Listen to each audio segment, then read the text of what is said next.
Hey people, how's it going? Welcome to the Funhouse, and we are back again with another movie reaction commentary. And today we're going to be watching Witness for the Prosecution. So the first time I ever heard anything about this film was through a reference in the TV show Archer. She's dressed exactly like Marlene Dietrich in Witness for the Prosecution. So I thought it was hilarious and I looked it up. And I saw that it was actually a film that was considered a classic. So I saw it was a film that was considered a classic, and eventually I saw that it was on Eureka's Masters of Cinema collection. So that's when I knew it was going to be good. I don't know much about this film. At first I thought it was a noir, but then I found out that it was a courtroom drama. I don't really know what to expect. I don't know who the stars are. I've heard the name Tyrone Power before, but I've never seen him in anything. So let's not waste any more time and jump right into it. If you do get any value from this video, hit the like button, subscribe, and share. You ready? Let's go.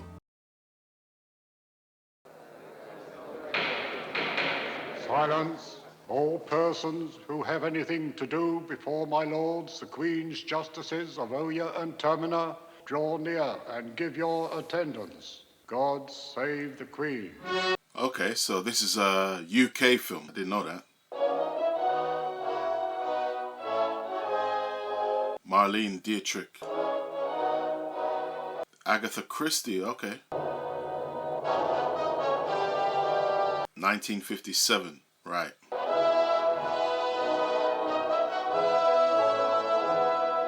Okay, so it looks like another one that's gonna boast the UK criminal justice system. We'll see though. I do not know what to expect from this. What a beautiful day. I've been hoping we'd have a bit of sun for our homecoming. Is there too much of draft? Shall I roll up the window? Just roll up your mouth. You talk too much. If I'd have known how much you talked, I'd never have come out of my coma. That is a hardcore roast. You'd better be careful. It's actually starting off quite comical compared to 12 Angry Men. Lovely, lovely. So 57, I think that's the same year as 12 Angry Men. Teeny weeny steps now, Sir Wilfrid. We must remember we had a teeny weeny heart attack. Oh, shut up. A teeny weeny heart attack. Good afternoon. Thank you very much, everybody. Back to work. What's the matter with you? Nothing. I'm just happy that you're your old self again. Any more sentimentality around here, I shall instantly go back to the hospital. He wasn't really discharged, you know. He was expelled. Put these in water, blabbermouth. Come on in, Carter. Now I think he's going to be really good at what he does. He's going to be a really good lawyer. Missed you too, you musty old button. Quite an eccentric character. But when they carted you off in that ambulance, I went out and lit a candle. If anything happened to you, what would happen to me after 37 years? 37 years in the same job, can you imagine? 1915, the Shepherd's Bush murder. Yeah, Shepherd's Bush was my stomping ground for a little bit. I was more frightened than the defendant. First time I rose to make an objection, my wig fell off. What's all this? We've put it in mothballs. Mothballs. Am I not to practice again? I'm sorry, sir, but you're not to undertake any criminal cases. Doctors, they've deprived me of everything. Alcohol, tobacco, female companionship. If only they let me function on my work and something worthwhile. Sorry, Sir Wilfrid. Time for our little nap. Oh, get out. Betty, bye. Are you aware, Miss Plimsoll, that while in my sick bed I seriously considered strangling you with one of your own rubber tubes? I would then have admitted the crime, retained myself for the defense. My lord, members of the jury, I hereby enter a plea of justifiable homicide. Pillaged and plundered my helpless body while tormenting my mind with a steady drip of baby talk. Take your hands off me, Miss Plimsoll. I'll strike you with my cane. Oh, you'd never do that. You might break your cigars. You could be jailed for this. You had no search warrant for my cane. I'm confiscating these. Can't I have just one? No. Upstairs. Some dark night when her back is turned, I'll snatch her thermometer and plunge it between her shoulder blades. I love how savage he is, but you know that it's endearing. He actually really cares. So it's just funny. It becomes funny. It's my lift because it was my heart attack. It's my lifts because it's my heart attack. If the barrister should fall off the banister.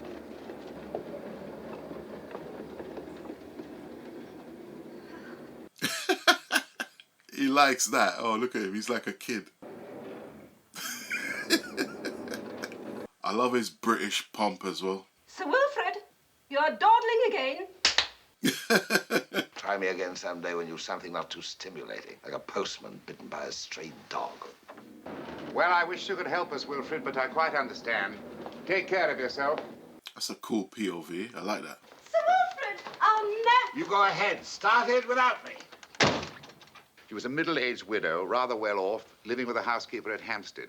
Mr. Vole had been with her earlier in the evening. Vole seems a harmless chap caught in a web of circumstantial evidence. Perhaps if I were to give you some more of the details, you might suggest the strongest line of defense. Probably think better if you gave me one of those cigars. They've confiscated the matches to a light. Please give me a light. That's all he wanted. Young man, your solicitor and I feel you may be able to enlighten me on a rather important point. Give me a match. Sorry, I never carry them. You said I'd like him. But I do have a lighter. You're quite right, Mayhew. I do like him. Okay, so this is another transatlantic collaboration. So between the UK and the US. I say that because of because of The Third Man, which was cool, another cool film. So, Well, I saw in the paper that poor Mrs. French had been found dead with her head bashed in. And it also said in the papers that the police were very anxious to interview me since I'd visited Mrs. French that evening. So, well, naturally, I went along to the police station. He thinks that he made a statement and that's the end of it. Isn't it obvious to you, Mr. Vole, that you will be regarded as the principal and logical suspect in this case? I may have done something highly unethical. I've taken your cigar and I'm not taking your case. I'm forbidden. My doctors would never allow it. I'm truly sorry, young man. Sir Wilfred, I have never known such insubordination. No, not even when I was a nurse in the front lines during the war. What war was that? The Crimean War, no doubt. it's the quips. I love the quips. My last job was as a mechanic with a motor servicing firm. And the foreman kept riding me all the time. I took it as long as I could. Okay, so we're pushing in. Is it going to be a flashback? Doing my army service unsettled me a bit, that and living abroad. I was stationed in Germany. It was fine there, though. That's where I met Christine, my wife. Of course, if I could just put my egg beater across. Egg beater? I'm a bit of an inventor. Well, nothing big, just little household things. The only trouble is that I need money for manufacturing and promotion. I was really hoping that that's what Mrs. French might do for me after I met her. Exactly how did you meet this Mrs. French? It was the 3rd of September. I remember. Look at these camera moves, man. Up in Ah, Oxford see? Street, They just sort of daydreaming about what. they tricked me the first time. Now they do it. Because when I saw the pushing, I thought, here comes the dissolve to the flashback. But they tricked me, and then they did it a second time. That's when they do it.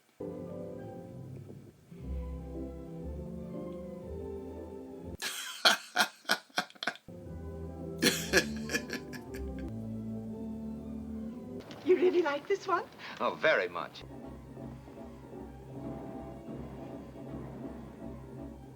Oh, so she's on him now. She's... Would you mind, madam, your hat? Oh, it's you. No! Did she set this up? Thank you. Such a bother taking it off and putting it back on again. At this time, you had no idea that Mrs. French was well off. No, absolutely not. We were sitting in the cheap seats. All I knew was that she seemed to be very lonely, had no friends whatsoever. She and her husband had lived abroad for many years in British Nigeria. He died in 45 of a heart attack. Oh, please, Mayhew, not when I'm smoking. This guy's hilarious, bro. Compliments of the inventor, manufacturer, and sole distributor. Oh, thank you. Look how she's looking at him. I was not expecting this to be this funny. Oh, here's tea. Let's use our good silver and china. After that, I used to see her once or twice a week. We'd talk a bit, play canasta, listen to her old gramophone. But she seems a little bit older than him. Suppose you tell Sir Wilfred about the evening of the murder. Well, I went around to see her about 8 o'clock that evening. She fixed me a sandwich. We talked a bit, listened to the Mikado. I walked home. I got there about 1:30. How much money did you get from her? From whom? From Mrs. French. Well, nothing, not a quid. The truth, how much? Well, why should she give me any money? Because she was in love with you. She liked me. She pampered me like an aunt, but that's all, I swear. I was hoping for a loan for my new invention. Just a couple of £100. And Oh. So you went there because you knew she'd be alone? no, I went there because I thought she might be lonely. All right, lonely. You and the rich, lonely widow all alone in that lonely house with a gramophone blaring the Mikado? Look, I didn't do it. I love that. How he's using his monocle as like a police interrogation light. Ah, Brogan Moore, come in, come in. So good to have you out of hospital. There's a mass of circumstantial evidence, no alibi whatsoever. It's a hot potato. Tossing it right into your lap. Much obliged. Your line of defense, however, will be lack of motive. Well, you will agree that we can rule out a crime of passion. Crime of passion. That was a thing. Is it still a thing? I know it's a thing in France. Crime of passion. They opened Mrs. French's bank vault today and found her will. £80,000. And I was worried about a couple of hundred for that. So he got what he wanted. He was after her for the money. I was wondering why he was interacting with such an older woman. Well, this inheritance doesn't make things look any better for me, though, does it? No, I wouldn't think so.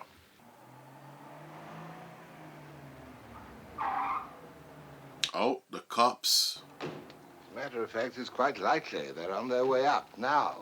I had no idea that Mrs. French had any intention of leaving me her money. And if I didn't know about it, how could it be a motive? Mr. Brogan Moore will certainly bring that out in court. Sorry to disturb you in your chambers, Sir Wilfrid. That's perfectly all right. So I forgot to mention this earlier. He's actually a sir. So he's been knighted. So he's that good. I have here a warrant for your arrest on the charge of murdering Emily French on October the 14th last. That's the main character. Is he Tyrone Powers? Because I'm not forgetting that name from now on. Well, somebody better call my wife and tell her where they're taking me. I will, don't worry. Would you like a cigar? I'd better not. It would constitute a bribe. This guy, man. Well, there's one thing I've learned for sure. Never look in a window where there are women's hats. By the way, I'm loving the dialogue. It's that old school dialogue. Fast-paced, witty. The scene's going for ages as well. The camera's just there and they just go. It's awesome. Oh, about Mrs. Vole. Handle her gently, especially when you break the news of the arrest. Bear in mind, she's a foreigner, so be prepared for hysterics and even a fainting spell. Better have smelling salts ready. I do not think that will be necessary. I'm Christine Vole. There she is. My dear Mrs. Vole, I'm afraid we have rather bad news for you. Leonard has been arrested and charged with murder. She did it. Mr. Brogan Moore will lead the defense. Oh? You will not personally defend Leonard? Regrettably not. My health, or rather the lack of it, forbids me. Mr. Mayhew described you as the champion of the hopeless cause. Is it perhaps that this cause is too hopeless? Oh, she's goading him. I shall have a very serious talk with Dr. Harrison. It was a mistake to... He's gonna go down again. He's gonna go down. You must get ready for sleep. Think beautiful. She got into his head. Now, after your rest, we'll have a nice cup of cocoa. And then perhaps we'll have a walk around the square. I suppose that's what happens when we let our boys cross the channel. They go crazy. Personally, I... Sir Wilfrid! Come back! Leonard has a way with women. I only hope he will have an all-woman jury. They will carry him from the courtroom and try him. A simple acquittal will do. Yeah, I was gonna say before, he had game, man. What man would give a woman fashion advice with the hat? The scene with the hat. He had game, man. She left him 80,000. Mrs. Vole, you realize your husband's entire defense rests on his word and yours. I realize that. Mrs. Vole, I assume you want to help your husband. Of course I want to help Leonard. There. Oh. On the night of the murder, your husband came home before 9:30. Is that correct? Precisely. She's a femme fatale, man. Leonard came home at 9:26 precisely and did not go out again. The truth, the whole truth, and nothing but the truth. We are dealing with a capital crime. The prosecution will try to hang your husband. He is not my husband. What? Leonard and I went through a form of marriage in Hamburg, but I had a husband living at the time somewhere in East Germany in the Russian zone. Would have been stupid to tell him. He would not have married me, and I would have been left behind to starve in the rubble. Your husband loves you very much, does he not? He worships the ground I walk on. And you. You want to know too much. Auf Wiedersehen, gentlemen. Oh, man, she is Do not worry, Sir Wilfrid. I will give him an alibi, and I shall be very convincing. There will be tears in my eyes when I say, Leonard came home at 9:26 precisely. You're a very remarkable woman, Mrs. Vole. And you're satisfied, I hope? Oh, the dialogue. The dialogue. Do you believe Leonard Vole is innocent? Do you? I'm not sure. Oh, I'm sorry, Wilfrid. Of course, I'll do my best. I'll take it from here. I have called Dr. Harrison and given him a complete report on your shocking behavior. Sir Wilfrid! Did you hear me, Max?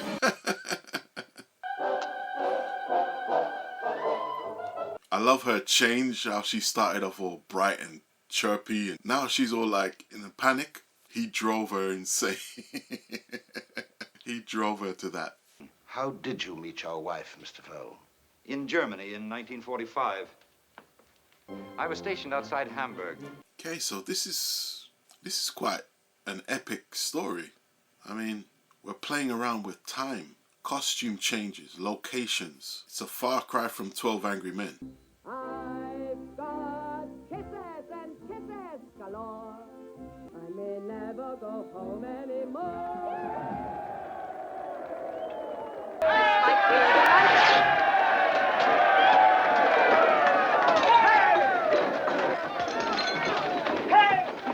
What the heck?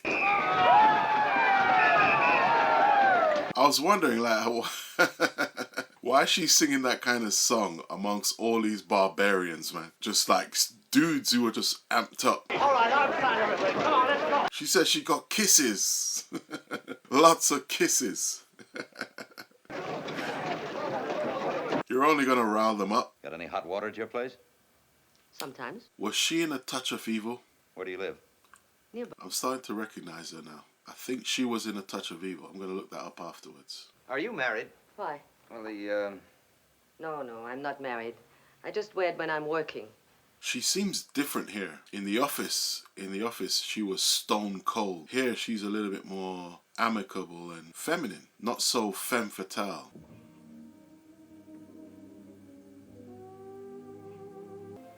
How you fixed for sugar? I could use some. Milk? Sugar? I also carry, Oh, look, she's just bleeding him. She's bleeding. I don't know if I can afford it. We'll work out something like an installment plan. I may never go home anymore. Are you all right? Yes, I think so. My head aches a little. Maybe I can fix it. I'm good at it.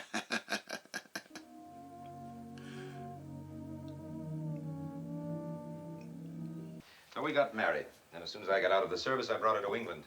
How say you, Leonard Stephen Vole? Are you guilty or not guilty? Not guilty. Members of the jury, I appear in this case with my learned friend, Mr. Barton, for the prosecution, and my learned friends, Sir Wilfrid Robarts and Mr. Brogan Moore, appear for the defense. He's not there. My lord, may I express my regret that Sir Wilfrid is even slightly incapacitated? You may, Mr. Myers. You may also proceed with the case for the prosecution. That pompous formality of, like, well-wishing is just hilarious. Miss Plimsoll, it may interest you to know that I am descended from a warrior family which traces its brave past back to Richard the Lion-Hearted. I'd better take that thermos of cocoa with me. My learned patient is not above Is it substituting cocoa? brandy for cocoa. It is cocoa. So sorry. If you were a woman, Miss Plimsoll, I would strike you and take care of this, Carter. Yes. Watch your temper. Keep both your voice and your blood pressure down. He made the switch. Would that indicate to you that the murderer had taken Mrs. French by surprise? My lord, I must object. We have not yet determined whether the assailant was a man or a woman. It could quite conceivably have been the murderess. It seems that Sir Wilfrid has joined us just in time to catch you on a point of grammar. Please rephrase your question. Yes, my lord. Ivan! When burglars, or burglaresses, break into a house, do they leave without taking anything? No. This is something I noticed when I did jury service, is just how far the lawyers are from the actual person on the stand. Whereas in America, or at least in the American films, the lawyers can approach. If you look, there's people in between them as well. So over here it's very, very procedural. It's like no influence. So in a film like A Time to Kill, Matthew McConaughey could approach the jury and he could do inflections in his voice. I mean, I'm not sure if that's actual procedure, but over here it's very, very strict. Look how far they are. Granted that the cut on the wrist was caused by that knife, is there anything to show whether it was an accident or done deliberately after the murder to account for the bloodstain? Yeah, that's reaching, bro. That's reaching. Call Janet Mackenzie. Janet Mackenzie. Janet Mackenzie. There's quite a lot of extras here. Just that same look. That the evidence that I shall give shall be the truth, the whole truth, and nothing but the truth. Carter. Bill. Poor feckless bodies, afraid to do a bit of honest domestic work. It's not altogether those of a mistress and a servant. Aye. 10 years I was with her and looked after her. She knew me and she trusted me. Oh, is this thing necessary? An excellent question. However, it has been installed at considerable expense to the taxpayers, so let us take advantage of it. What a response. That was a cool response. You say that you re-entered the house at 9:25. What's he doing? I went into the sitting room then to see if the mistress wanted anything. And there she was, dead. Did you really think that a burglary had been committed? My lord, I must protest. I will not allow that question to be answered, Mr. Myers. I can't wait to see what he's doing. It is entirely understandable that you are antagonistic to the prisoner. Oh, I'm not antagonistic to him. He's a shifter, scheming rascal. But I'm not antagonistic to him. I'm sure you don't wish to suggest to the jury that you were eavesdropping. I know it was him in there with her. Who else could it? She's great, man. Great performance by her. She's funny. Wasn't it possible on the evening when you returned home and passed the door that what you really heard was the television? There was a play called Lover's Leap on the television that night. It was not the television. Oh, why not? Because the television was away being repaired that week. That's why. Oh. Odd. It's not time yet. Did you recently apply to the National Health Insurance for a hearing aid? For what? Okay. Because she was doing that throughout the scene. Did you apply to the National Health Insurance for a hearing aid? Yes, I did. However, you state that you walked past a door which is 4 inches of solid oak, and you are willing to swear that you could distinguish the voice of the prisoner, Leonard Vole. Who? Oh, there you go. No further questions. 6 months ago, I applied for my hearing aid, and I'm still waiting for it. My dear Miss Mackenzie, considering the rubbish that is being taught nowadays, you are missing very little. This judge is... I love the British wit, just the sass, if you will. What's he doing? Almighty God, that the evidence I shall give shall be the truth, the whole truth, and nothing but the truth. That was a good scene. That was a long scene. I now call the final witness for the prosecution, Christine Help. Wow, for the prosecution.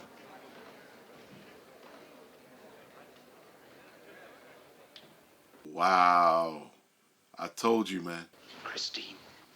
She's a femme fatale. I swear by Almighty God that the evidence I shall give shall be the truth, the whole truth, and nothing but the truth. Lies. I have the most serious objection to this witness being summoned by the prosecution, as she is the wife of the prisoner, Leonard Vole. My lord, I call my learned friend's attention to the fact that I summon not Mrs. Vole, but Mrs. Helm.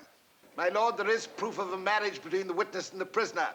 But is there any proof of a so-called previous marriage? I don't see any reason why this witness should not be qualified to give evidence.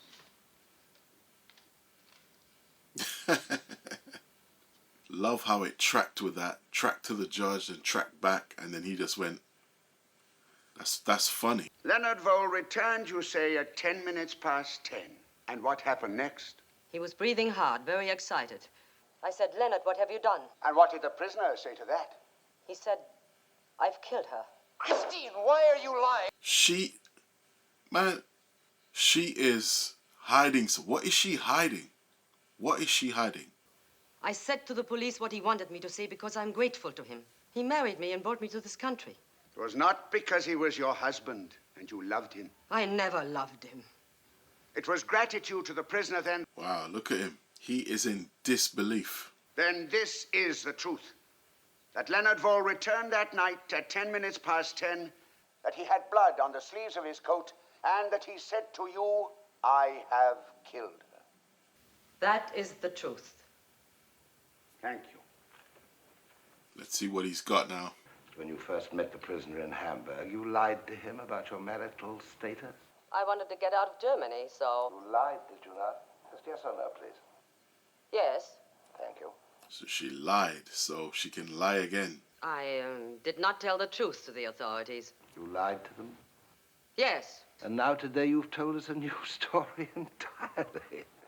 The question is, Frau Helm, were you lying then? Are you lying now? Or are you not, in fact, a chronic and habitual liar? My lord, is my learned friend to be allowed to bully and insult the witness in this fashion? My lord, may I also remind my learned friend that his witness, by her own admission, has already violated so many oaths that I am surprised the testament did not leap from her hand when she was sworn here today. I doubt if anything is to be gained by questioning you any further. That will be all, Frau Helm.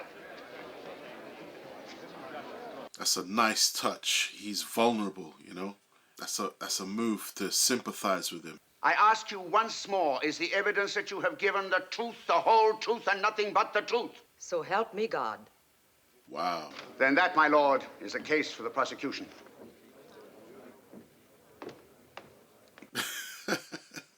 I'm sorry, I just thought of Archer, the line from Archer. She's dressed exactly like Marlene Dietrich in Witness for the Prosecution, right down to the hair and the rakish little beret.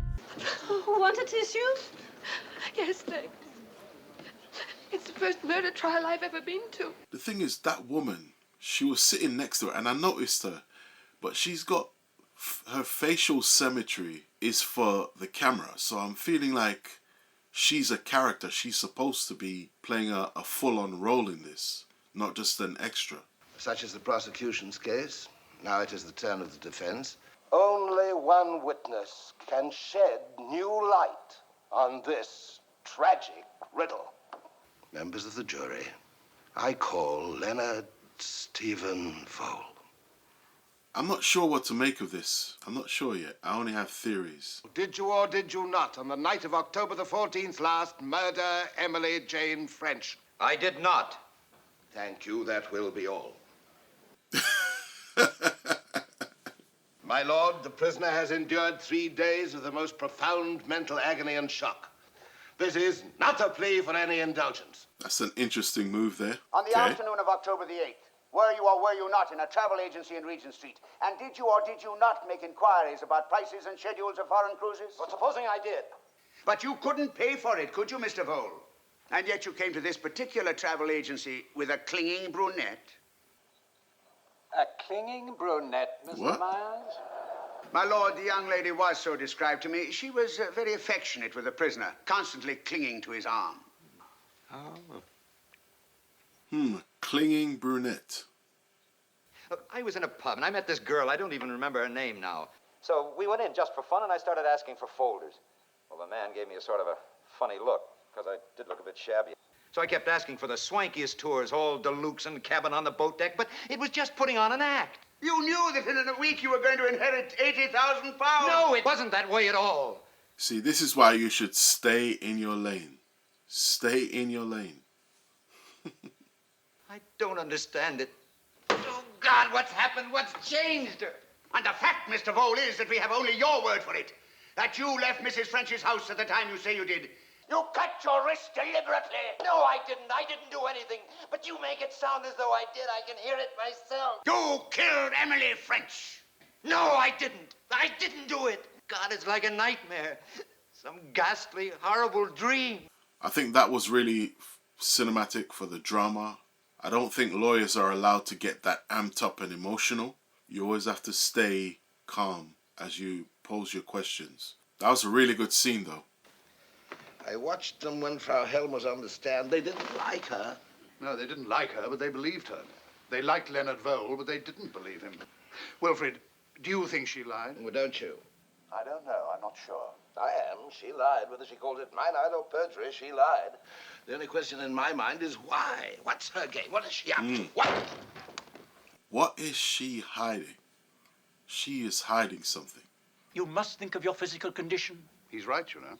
My client's life is at stake. That's all that matters. His life. If I can't stand up to make my final appeal for him, I'll make it sitting down. If I become short of breath, I'll take a pill or 2 pills or all of them, and the box as well. It's very cool. Very cool. That's saying everything about his character. What is the nature of your business? I've got something to sell him, I have. Oh, is this the brunette?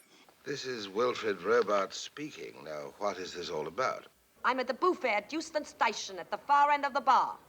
If you want the lowdown on that German bag, you get yourself over here. Wait a minute. Is that a guy in drag? That's a guy in drag, right? I'm too old and too sick to go on a wild goose chase. Come on, Neil. Where to, Sir Wilfred?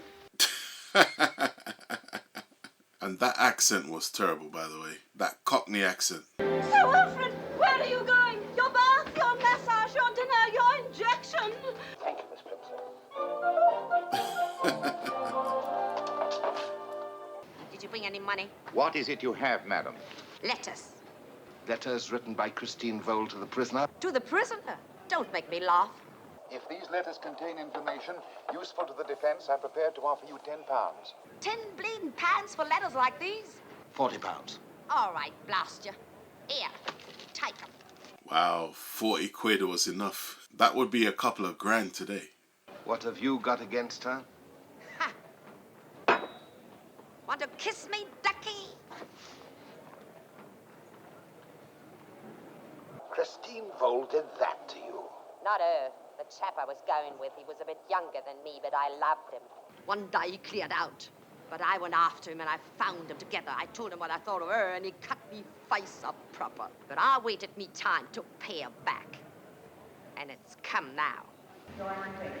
Unbelievable. Where is she?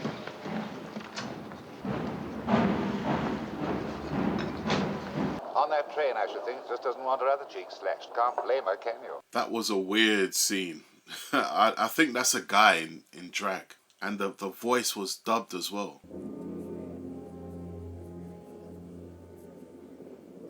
Kind of took me out of the film, actually. Evidence of the most startling nature came into my possession only last night. My lord, the course my learned friend proposes is quite unprecedented. There is first the case of the King against Stillman reported in the Criminal Appeal Reports of 1926 at page 463. And lastly, there is the case of the King against Sullivan, in which this issue was raised, which I'm sure your lordship will remember, since your lordship appeared for the prosecution.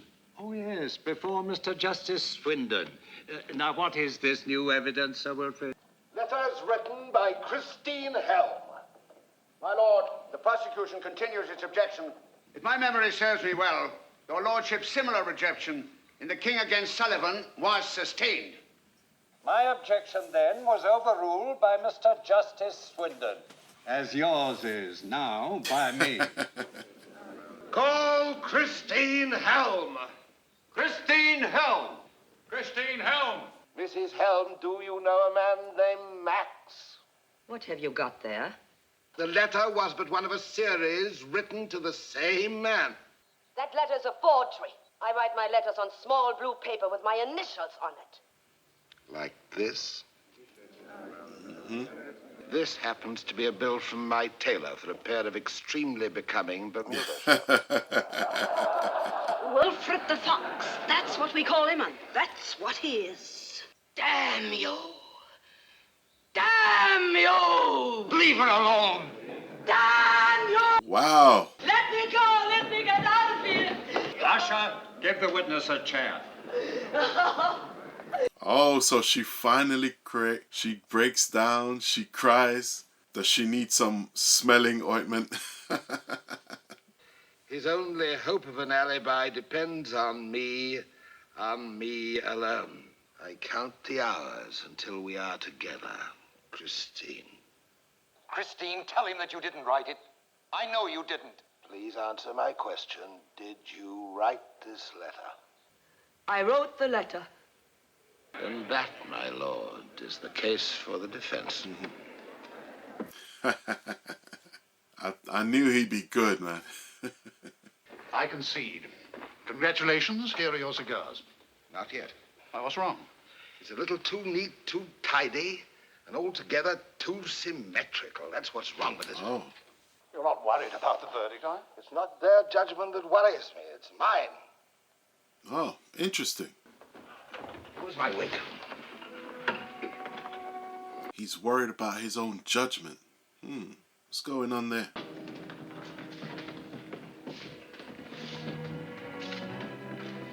Listen, man, because this is a classic and it's a known film, I would say, what if they both worked together? This was all like a big theatrical thing to get someone off the hook. We are. Do you find the prisoner at the bar guilty or not guilty of the murder of Emily Jane French? Not guilty, my lord. So he gets off, but they both planned it. Look, she's relieved. She's relieved. Leonard Stephen Vole, you are hereby discharged and are free to leave the court. It's possible this was a one big theatrical play to get away with murder.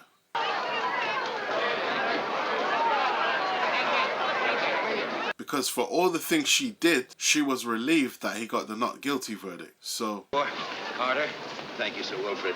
Thank you for everything. See, he knows. Wilfred knows. Is it Wilfred? An hour ago, he had one foot on the gallows and the other on a banana peel. You disposed of the gallows, but there's still that banana peel somewhere under somebody's foot. You'd better wait here until we get rid of that crowd, madam. Thank you.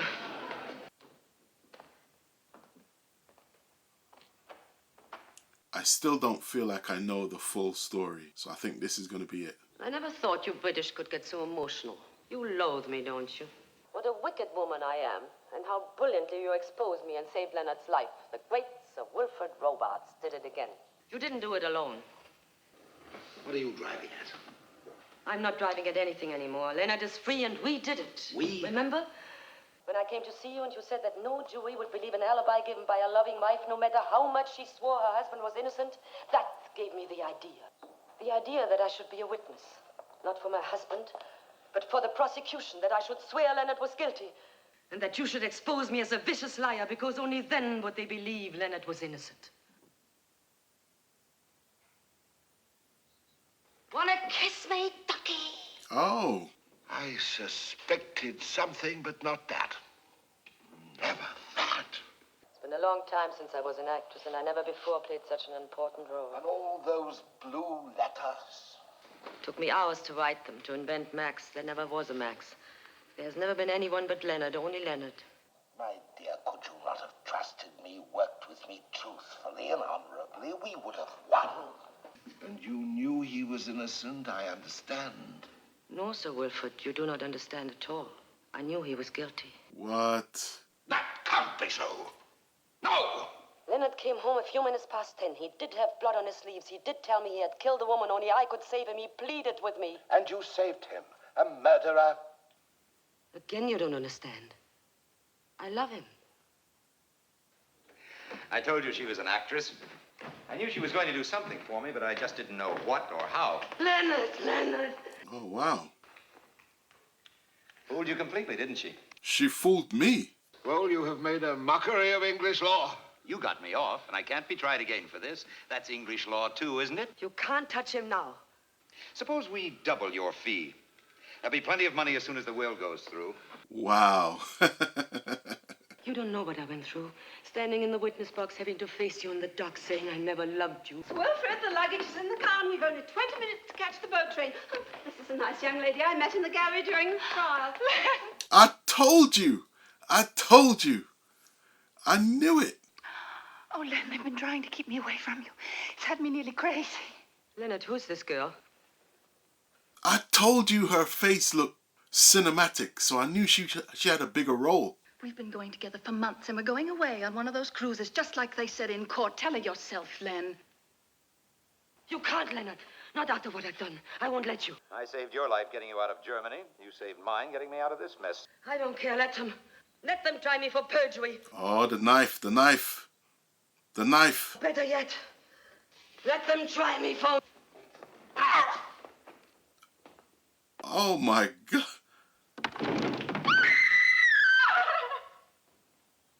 In the courtroom. In the courtroom. What happened? She killed him. She executed him. Better bring the luggage back, and you can dismiss the cab. We are not going yet, are we? Get Brogan Moore to my chambers and have Mayhew there, too. We're preparing for the defense and the trial of Christine Vole. Oh, Sir Wilfred, you've forgotten your brandy. She's talking his language now.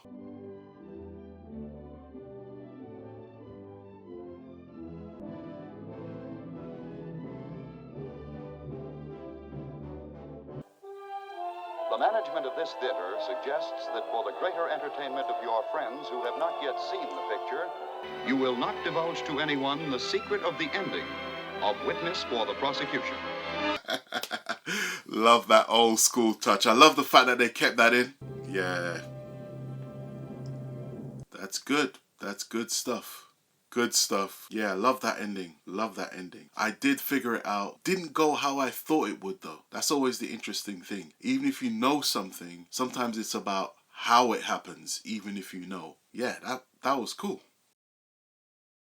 So overall, I really enjoyed this film. I thought it was funnier than I thought. It was more ambitious than 12 Angry Men. I didn't know it was a British film.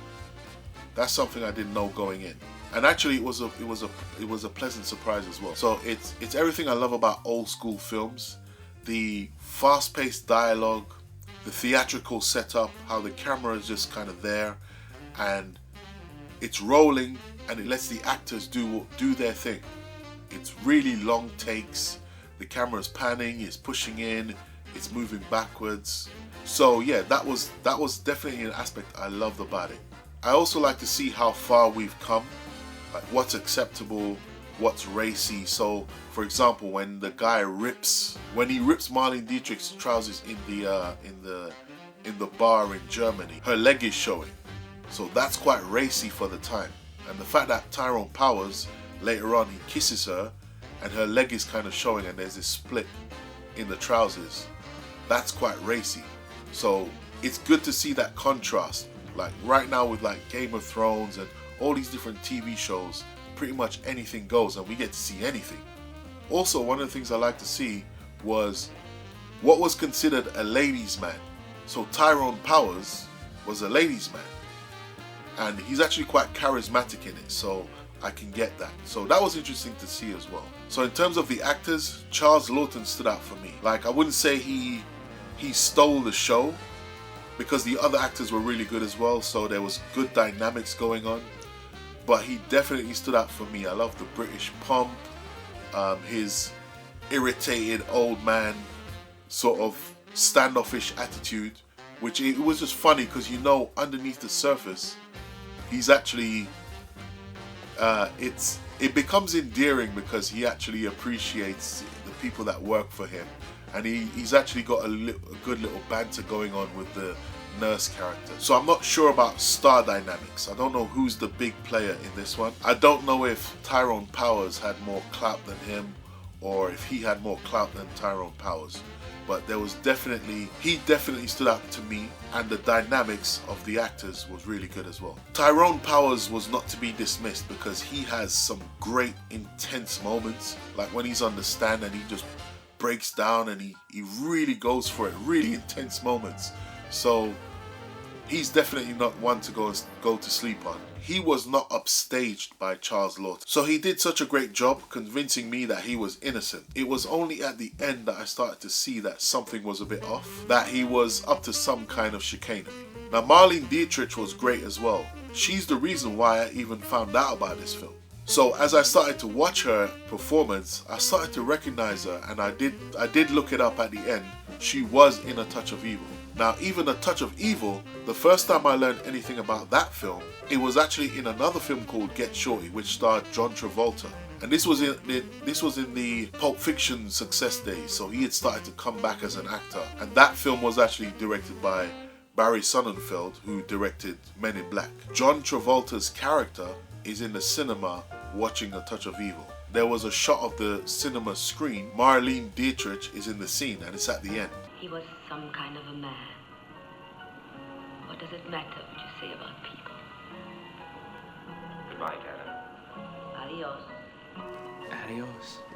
So that's how I first learned about her, but I didn't know her name. I didn't remember her name. It was purely from the Archer reference that I learned her name. I love the way her character was played. I love the arc of her character. She had me fooled. So I saw that she was a bit of a femme fatale the first time when she showed up at the office. She was stone cold. She outsmarted Charles Laughton's character, Wilfred, with the monocle test. The lines back and forth with them was really sharp and noirish. But then I love at the end, it turns out that she was the one. So there was a scene in Germany when Tyrone Power's character was giving her products like milk and sugar and stuff like that. And so I thought she was playing him. But it turns out he was the one in charge the whole time. And I remember that line where she said, Leonard has a way with women. I only hope he will have an all-woman jury. They will carry him from the courtroom and try him. So she acknowledges that there, but it just didn't strike me that she was that type of woman. So to see her at the end just falling over herself, hanging on to him, was really cool. Like, that was such a turn. I didn't expect that to happen. So that arc of her going from stone cold femme fatale to swooning dizzy dame was really cool. I also love the dynamic between Wilfred and Miss Plimsoll, aka Elsa Lanchester or Lancaster. I love the banter between them, and I love how he's been shrugging her off the whole film. But then by the end, they both walk out of the courtroom with his arm around her. I thought that was really cool and really endearing. But you know that throughout the film, it was endearing. It was an endearing relationship anyway. He was just putting on a front. So that was funny. And so there was that weird scene in the station with a guy in drag. I'm going to assume that was actually Tyrone Powers, just having a bit of fun with it. But I thought that was a bit weird. It took me out of the film. I thought, why have a guy in drag? Why not have a woman in disguise? So that was a bit odd at the time. But it ties in with the plot, so it's okay. I can forgive it. But it was just weird at the time of me watching it. Also, that was a terrible Cockney accent. We're talking Dick Van Dyke terrible and Don Cheadle in Ocean's 11 terrible. But there's so much good about the film, it's not a big deal anyway. So it's fine. It's all good. Okay, so what else?